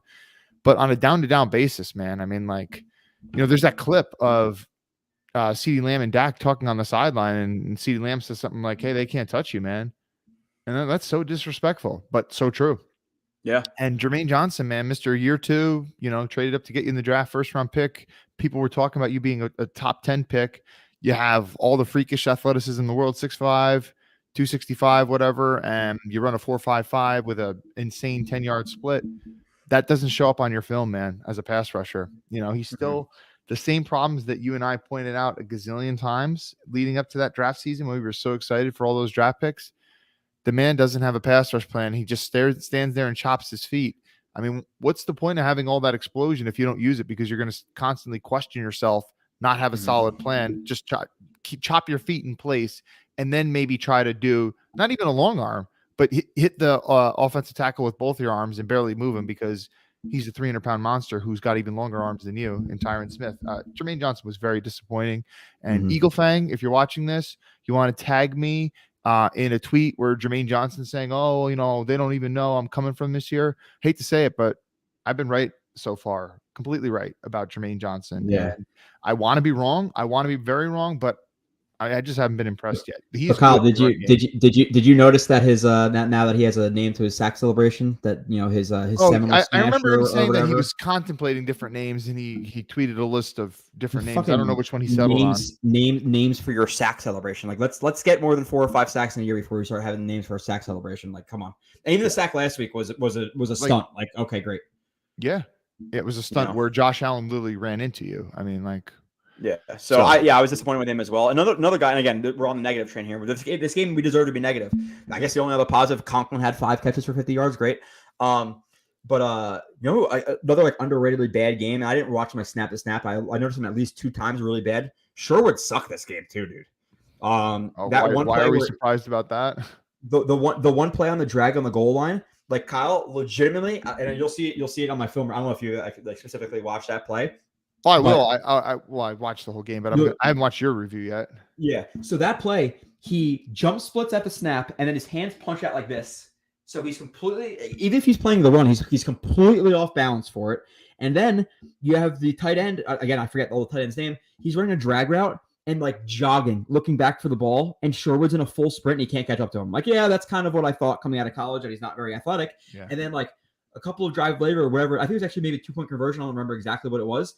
But he's on the edge, and they're down blocking with a tight end. He gets bitched inside, opening up a massive lane by a tight end. Why?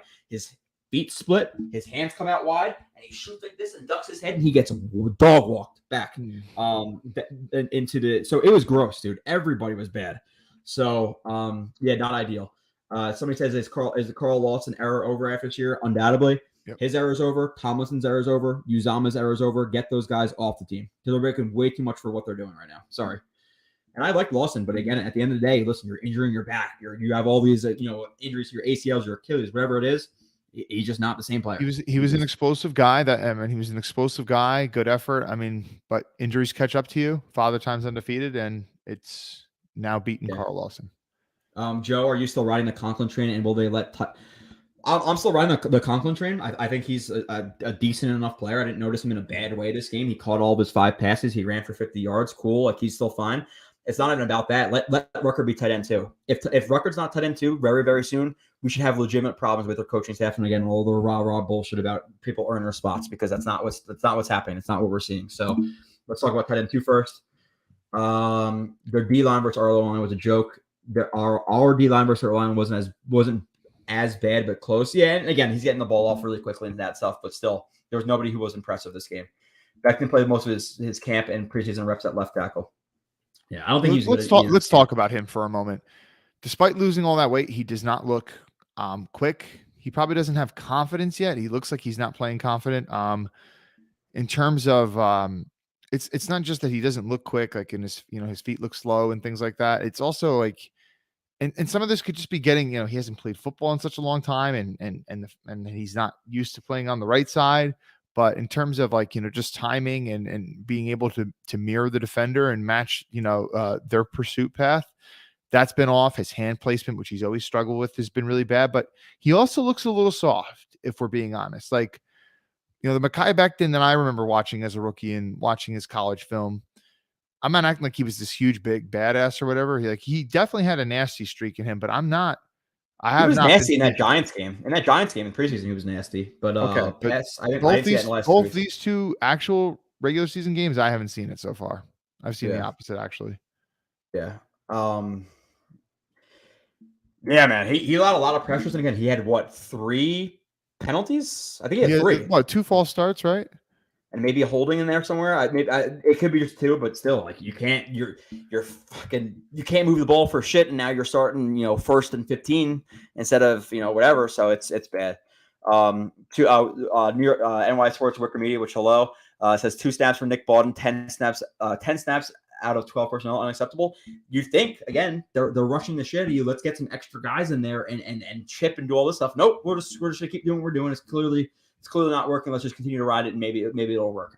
Same thing with the defense. It's not working, but we do what we do, Kyle. We do what we do. We do not change. That's a bad coach. And I don't think it's as simple as some people say it. Like, oh, change your scheme and all this shit because one part is with another part, another part's another part, all that stuff. But when you're playing, man, I'll say this. Nick Bawden, I know people like him for a variety of reasons and stuff. If you want to talk about like, who are we going to dress up on game day? Mm-hmm. If you don't want to make Clemens inactive, maybe you make Bawden inactive. Put Ruckert at fullback on certain lead block plays because when you give him a running head start, look, he moves guys, and you're finding more ways to get him on the field. And if you want to put him out to, I'd rather Ruckert catch passes than Nick Bawden. So, I'm all for that. Yeah. People want Hardman too. Like, I get he doesn't, and like I said, the lack of motion too. Kyle, like, try to do something to help Zach. Like, again, it wasn't on Zach. Look at the 3 most effective offenses. I mean, like the Dolphins are running pre-snap motion like 80+% of the time. The 49ers, I think, are right around 81% as well, and the Chiefs are like 78%. I mean, like, you want to talk about who are the quote unquote offensive geniuses in the league and the teams that are putting up massive points, and Tua, he throws. He's an accurate guy. He throws with anticipation stuff. I think that Mike McDaniel needs a ton of credit for developing Tua the way he did, and obviously give the front office credit too for drafting Waddle and going out and making the trade for Tyreek Hill because they make his job a hell of a lot easier. But there's a reason why Tua's playing as well as he has this year and last year, and a lot of it has to do with scheme and what's around him. This is the league. This is the way the league is trending. Do more of it. It puts more things for the defense to think about, right? Like, some players like it static. Okay, I don't want to confuse my own guys and stuff, but if you're a defense and you're guessing, you're playing slower.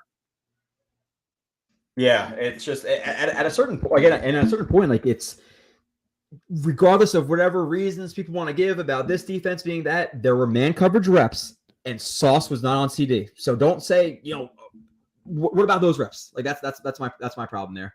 But regardless, let's keep going on through the chat. Garrett needs to go in motion. He's only and listen, Garrett. I mean, I don't want to put him in motion all the time, but I would like Garrett to be in motion sometimes too because I want to get Garrett the ball in open space. You saw he got a little bit of a cushion and takes it to the house. So get Garrett in space, and sometimes that means putting him in motion. Give him some end arounds too. Like they ran like I thought they were going to give him an end around this week. They didn't. They ended up I can't remember what the play was, but they snapped it right around the time when he was crossing Zach. Garrett Wilson took several motion jet sweeps to the house in college. So give him some of the NFL. He had a great one. He had a great jet sweep against the Patriots at MetLife last year, where they pulled him down by his face mask. Yep. So I'd like to see a little bit more of that. But he's not a player who needs to be in motion in order to make things happen. Yeah, and that's something I saw in the chat too. But like we'll talk about the Patriots game in a little bit. But Kyle, like it's not like Dak was shredding us because Dak is some elite quarterback. Dak was shredding us because we were playing 10 yards off on 2-yard routes, and we weren't passing things off. So what did New England do to us last year? They did the same exact shit. So, are we going to be able to contain New England, or are they going to say, oh, fuck it, we do what we do? And I get that in the second New England game, they held them to only 3 points, and we hope that they figured out whatever their game plan is. But like, I'm concerned about New England because that's exactly what they do. That's exactly wasn't good this week. How well did we tackle Ramondre Stevenson last year? Dreadfully. It was bad. Both games, yeah. Yeah, it was bad. The weather and I don't know if the game's gonna happen, Kyle. We're supposed to get hit by like a fucking monsoon or some shit. Tropical storm or remnants anyway. The run game will be imperative. Do we have enough advantage in a potential sloppy mud bowl? I don't know. You hope so. I mean, like I do like Breece Hall as a running back, but the Patriots have some pretty good run game as well. So yeah, and with that too, like people are talking like, and that was an excuse I heard for the Jets defensive line this week. There's no excuses. You cannot excuse the team this week. Oh, the Cowboys offensive line is good. Yeah, we pay people fucking $15 million to play 50% of the reps. Like we have probably the highest paid for defensive line in the entire league. There is no excuse. There is no, this team is good. Be better, right? Like there's no excuse for our defensive line to be outperformed in any game this year. No, I mean and listen. I'll say whoever the right tackle is for the Cowboys, he just got a big payday. He was bad. Steele, Steele the one played play bad. He just fell over. Yeah, he tripped over his guy, his foot, whoever the tight end was or whatever, clipped him. But but there were other play. If anyone was getting beat, it was him. But this center Biaggia, I mean, like, he wasn't like a really high draft pick as far as I understand. Zach Martin's a stud. Tyron Smith is really old. Who do they got at Chumadoga was a left guard? I mean, like, this was an offensive line that, they shouldn't have looked as good as they did. And I think a lot of it kind of comes down to coaching, I mean, I think that the Cowboys just did a lot of nice things to, okay, we're going to play against it. We're going to get the ball out quickly and stuff because the Jets like to come after. The way that they use CeeDee Lamb and scheme some guys open and, they ran a good amount of rub routes to create some separation stuff, and the Jets just weren't prepared for it. Yeah, and that's how everybody should attack them now. Over like to me, the Jets attack their flats and attack their curl to flats, or sorry, attack their hook to curls. Like that's their weakest part of their team. They don't always pass it off very, very well, in my opinion. So, and sometimes like there's sometimes like looking at it like okay, like the 2 past the 1, the 2 to the 3, whatever. I'm like, why are they not passing it off? Like there are times where they legitimately look like they're spot dropping, and it bothers me. So I don't know. Okay. DC overrated a tad. We talked about Dalvin Cook being overrated by everybody for a month before he signed here. People just don't listen because they see Cook and they see the stats and they say, oh, he's a great player. Was he really that great last year, Kyle? We both watched and we said, no, he was not that good. And now he's playing behind a worse offensive line and he looks like balls. He just does. He looks terrible. Hopefully, again, he looks better. And that's the thing too. Like this is the thing that we got into in the whole 3-hour rant about the injury. In no case has there been any player who I actively root against, Kyle, like whether it be Blesson Austin or James Carpenter or whoever I hated from the beginning of time of doing this. I never want them to actively suck because I'm a Jets fan, first and foremost. So don't get it twisted. Like I want Dalvin Cook to play well, but he just is not going to play very well because he wasn't good last year. He just ran on a really good offensive line, and like that play last week. I wonder if you agree with me because there's people who brought up like, oh, he couldn't have made a move on Milano on that play where Milano penetrated. I don't know if you watched that one. Mine's a little bit laggy. Maybe I could bring it up, but let's see. I'll try to. Yeah, try to bring the play up. No, I haven't watched your film review yet of it. If you posted it, I just didn't know, but I will watch for the it. First game. Yeah. Dude, no, I legitimately couldn't. I couldn't do it. I could not bring myself to do a film review. But this is the one play where people are like, oh, he couldn't have done anything here. Are you sure? Kyle, do you agree with that? That well, there's nothing. I love Matt Milano. Matt Milano is one of my favorite linebackers in the league. But yeah, I mean, dude, he had space to the sideline. You see a guy like that running like a bat out of hell. Okay, he is a linebacker still, and you're a running back. You don't see him. You could either cut inside or you can bail more to the outside. But you just essentially kind of laid down and let him just swallow you up, dude. And again, I'm not saying okay, he has to break this tackle. But he has to do something. What does he do right here? He just lowers his shoulders and fall down. Do not say, oh, he couldn't have done anything else here because then you have not watched the Nick Chubbs and Well, that actually, I didn't mean to do that, but like those type of players in the league, because that's not a good running back right there. I'm sorry. The creativity is not there. The vision's not there. The power's not there. The pass blocking's not there. The fumbles are there. So what is there? It's like, okay, he has quick feet. He has good acceleration. Like, yeah, okay, great. Did he have a drop problem last year too? Yeah. Well, yeah, some of those were maybe a little bit like not like fabricated, but maybe overanalyzed. There were some times where like Kirk would be under pressure and throw it to me and get contested. He'd be like, drop it. But I don't think the hands are as bad maybe as people realize. But like, man. So let's keep going on. Rucker blocking guys in the next week film review. Yeah, and he's not going to play. He's hungry, because man. he's Alma. The kid is hungry. The kid, this is his home team, whatever. His dad is a huge fan of the team. That's probably giving him a little extra motivation to play even harder. Get the kid on the field, man. I think the good things will happen. Yeah. Zach Wilson apologist must go. I don't know if that's for us, but if you watch my 3-hour podcast last week, you're not gonna think I'm a Zach Wilson apologist. I fucking trash on the kid. I'm like, how literally right before the game, I was saying that, hey, listen, man, I want him to be good, but I'm really not that optimistic. And I said we're always looking for silver linings with the kid. Like we take him hitting a swing route, hitting the guy in stride as improvement. I mean, like. Colin, like people are talking about like Zach and the process and all that stuff. Like Zach legitimately to me was like, again, relative to expectations, like he was one of the better players in this game. And that's so sad to say that in a game where he threw 3 picks, that he was one of the better players in this game. He was not even a top 5 reason. He wasn't a reason we lost that game. That was not on Zach at all. Not at all. And I just hope that continues to give him more confidence to actually say, oh, I can actually be a leader of this team. And another thing that too, like I know Rodgers is going to do everything he can to get himself healthy right now, but the fact of the matter is Rodgers is hurt, and I don't want Rodgers to really use this time and say, oh, well, I'm going to go on, go see Broadway plays and shit like that or whatever, because I'm not playing football right now. I want Rodgers to continue to do more of the, hey, watch film with Zach. Like Rodgers, go watch all of Zach's tape. Watch every single Jets game that Zach has ever played. Watch all his BYU tape too. You can get all of it easily and critique every little thing. Hey, Zach, you did this concept, this formation really well at BYU, but when I watched your NFL tape, you did X, Y, and Z. You're the kid's idol, man. Get in his head and give him positive encouragement. Tell him, hey, listen, man, I love this throw that you made in the Dallas game. You need to do more of this. With Zach, so much of about it is what's in his head and giving him confidence. If Rodgers is showing him, hey, listen, man, I believe in you. I went back and watched all your tape and you do this and this really good. I think that'll do wonders for the kid. I'm not saying he'll ever be good, but the kid can definitely improve, and he has improved already. So I hope that Rodgers does that. Real test for Zach is Casey. The real test for Zach is Sunday. It's Sunday to me. It's not KC. Somebody mentioned it before. I think it was Rivka, which welcome Rivka. That the JFM penalty changed the fabric of the game, and it could have. I still think we probably would have lost. I just didn't feel like they were there that entire game. But what did you think about the Eccles DPI? I thought it was a little bit ticky-tacky because like it was ticky-tacky. Did I see why it can be called? Because Eccles' hands are high and they're more wrapped and like guiding the hip. Yeah, I can see why it was called. It was ticky-tacky though. Could have got the head around a little bit more too. Yeah, but when you're going to call that, and then you're also going to call a roughing the passer penalty, the NFL like officially came out and apologized to the Jets about the roughing the passer. Great, like apologize to us now. It doesn't do shit for us now. Like, do we start with an extra field goal in next week's game? Like, what is it? Because we haven't had a roughing the passer call in 2 years, whatever. That whole thing, Kyle. It's been like a year and a half or 2 years. We haven't had a roughing the passer penalty for us, but we consistently get them in bullshit situations. Last year at JFM, now this year again with JFM.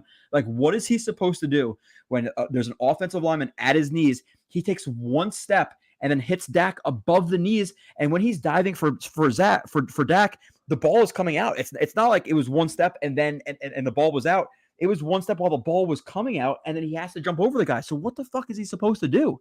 Like, that was an abysmal call by the refs on that one. I don't know, man. I wish that the NFL, and I know that it kind of like slows down the game, but the NFL is a game that's already really slowed down with all the TV timeouts and the stoppage between every play. But I really hope that there's something where, like, I know you can review, fumbles and whether or not it was a catch and things like that, but reviewing penalties, because some penalties can be such big game changers, man. It can literally wreck a game. You're talking about if that doesn't, if that doesn't happen, if Sauce actually makes a pick six, if Garrett, like, this game was Dallas definitely won this game, but I mean, like there was certain moments in this game where it's like the Jets, I mean, they really didn't really get any big penalties in their favor. If they get a couple going their way and stuff, this game could be a lot closer. Not to say that the Jets would have won, but it could have been. And then listen, if it is closer, Zach doesn't have to press as much at the end. Does he make the dumb interceptions? So it is kind of disheartening at times how much refs can really impact the game. Yeah. Yeah, dude, it sucks. Remember freaking last. I always remember Kyle seeing that pick six and turning and fucking high fiving and hugging and all that shit. Yeah, man. There's a flag. There's a flag. I'm like, no. Yep. Roughing the passer. No. It's like, oh my god, man, just so brutal. We wouldn't be talking about a 14-game Pats winning streak if that one play was different. No, at that point, what would the score have been, like 17-3 or something, whatever the fuck it would have been. I don't know if Yoshi was in the parking lot, but before Nania goes, did he beat you on the one-on-one during the week 1 parking lot scrimmage, which I don't remember Yoshi being how there. much does Michael weigh, you think? Oh, he has to be, I don't know. Michael's pretty tall. He's probably over 6 feet. 150, 60? Okay, yeah. So he's got the height, but he's kind of like Robbie Anderson a little bit. Oh yeah, that's he got jammed from lot J to lot fucking F. Allen's out there, but he got jammed. He got jammed bad. that was my strategy, and it worked. So, which also did he go against Ben again? Didn't no completion. He got locked up too. He got me a little bit on the release, but when the ball was going to be there, I was right there, and I was playing the eyes and the hands. He wasn't catching that ball. So no, 0 for 2, CYJ 0 for 2. 10 beers deep, at least, by the way. So I'll take some overalls for that one. And in overalls, yes, not the most ideal situation. You want to have your wits about you when you're reacting. Why with really are you quick wearing movement. overalls in September?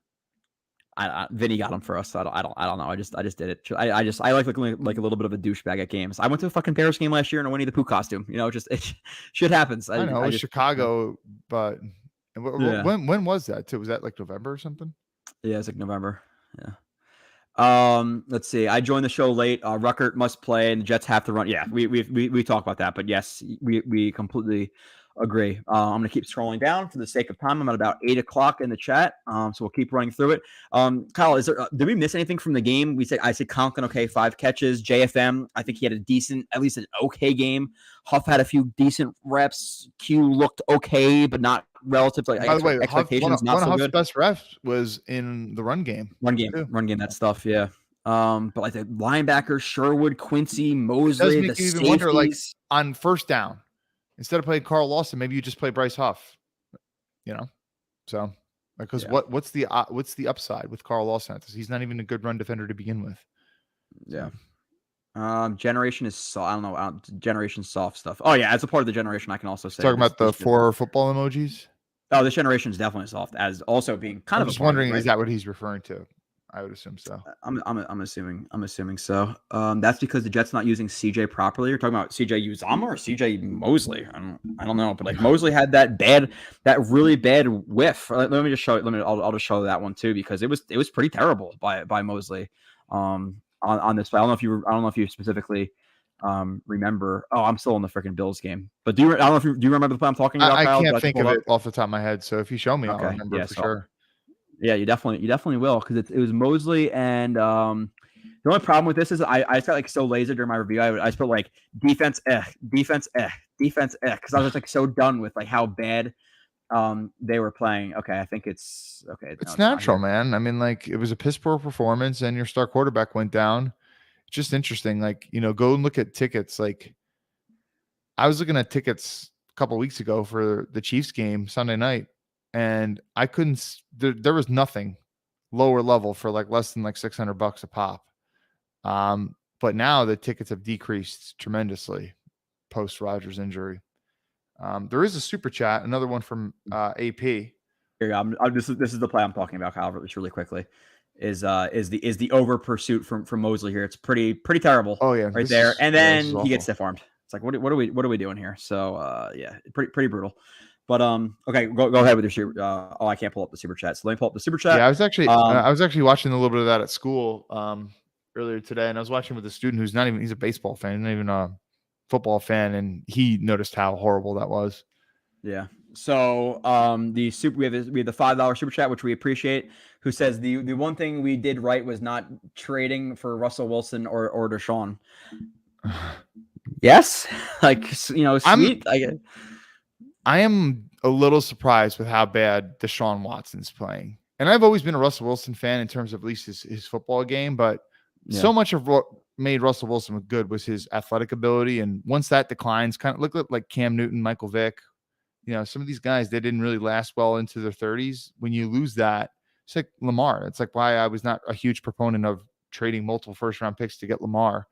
So much of Russell's game was predicated on that. Deshaun, I don't get it, man, because he wasn't in the best situation. Like I know he had a star receiver in Hopkins in Houston early in his career, but some of those offensive lines weren't necessarily great, and he would get hit a lot. But he always showed. I mean, like I remember him going to New England as it's like week 2, week 3, and just tearing up Bill Belichick's defense. Like this is a guy who understood defenses and coverages and things. I don't understand what's happened to him. I mean, maybe it's just so much of the personal shit just kind of got in his head and he lost his confidence or whatever. Yeah. It's a little strange, but Brandon R says maybe a 15-second upstairs confirmation on some penalties wouldn't be any more disruptive than a ball measurement. Yeah, why not? There has to be like they're always changing the rules. That why not change? Yeah, just egregious calls. If it's egregious, say hey, no, change that. Like why can't there be that? Because we've been fucked so many times. Yeah, I mean if an on-screen announcer like Joe Buck or Troy Aikman can say I don't really see that. That's a little like if they can see it and every fan can see it, why can't a professional ref who's getting paid 6 figures to officiate part-time? Why can't they do something about it when they have every camera angle and such? Yeah. So, Kyle, do you have anything else to add from this game that you want to mention? No, but we should probably talk about the Pats. Yeah, let's do like a little bit of. I might bounce off a little bit earlier than 9, just so the fact that I have to still record the show. But you want to give like a quick thoughts on the Pats? I don't know if we're gonna go over the roster and stuff we typically do. Again, I'm sorry, I'm a little bit crunched for time today. But yeah, what are your thoughts on the Pats game? Score, just a quick little, or not necessarily quick, but a roundup of your thoughts about this game, and then if you have a score. Yeah, so I think that anyone who's sleeping on the Pats, like I know when we did our division rankings and stuff, the Pats were 4th and pretty comfortably 4th in terms of talent. But, it's a Bill Belichick coach team and they do have some guys out there. So we shouldn't be sleeping. And, there's guys in the secondary. I mean, Tyreek Hill just praised Christian Gonzalez pretty nicely. I would not take this defense lightly. I think that they gave Zach a ton of problems all throughout his entire career. So I don't think this one's going to be easy. And if the weather's as bad as let's say it's not a monsoon, but it's rainy and damp and wet, obviously it's going to be more running, but does that make Zach Wilson more prone for a mistake? I think it kind of like almost favors the Pats a little bit just because their game is already predicated on short stuff. And like, are we just going to be so freaking stubborn to our game plan? We're going to start throwing, bombs or whatever. Obviously that's not really what it is because Zach really doesn't throw that far down the field, but the Pats offense is kind of built for that run game, short stuff. So now we should have the advantage in the defensive line, but do we? Last week, obviously I still think we have a really good defensive line. Last week was disappointing, but Kyle, $5 super chat from Mike says on weeks like these, I could use stories of Kyle getting abused by 8th graders in basketball. So Kyle, any more stories of you getting abused by 8th graders? Mike? No. Well, I did play the last day of school last year. We have this kid who's probably going to go D1 in basketball. Probably, I would assume. He was my student last year. He's like a good 6'5". So it was me and 2 other teachers. Not one of them who I usually play with wasn't available to play, so I played with some other guy. And the 2 kids that were on his team, this basketball players team, they sucked, but I had the duty of guarding the 6'5" D1 athlete, and all game he just pulled up jumpers in my face and there was nothing I could do to stop him. Like I could not jump that high. I mean, I can't jump to begin with, but he wasn't even driving, and it was just draining these shots in my face.